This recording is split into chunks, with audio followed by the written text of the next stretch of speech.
উফ, বাইরে গিয়ে তো গরম, আর ভাল লাগছে না। বাবা তুমি একটু পাখার তলায় বসো। বাবা তুমি একটু বসে জলটা খাও। কি করছে? বাবা তোমার ঘামগুলো মুছিয়ে দিচ্ছি। জল খাও, এক এক করে দাঁড়া, এক এক করে। আর ও মুছাচ্ছে। ও আচ্ছা, মুছে দিলে। আচ্ছা, একটু জল খাই, জল খাই। বাবা খাও, জল খাও।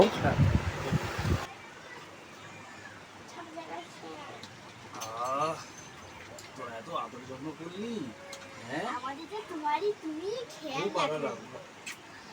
খুব ভালো লাগলো। তোরা যেভাবে আমাকে এত আদর যত্ন করলি, খুব ভালো লাগলো। তোরা খুব ভালো থাকিস সারা জীবন, আর আমাদের পাশে এইভাবে থাকিস তোরা। বাবা তোমাকে আমরা খুব ভালোবাসি। ও বাবা তোমাকে আমি অনেক ভালোবাসি। I love you too baby.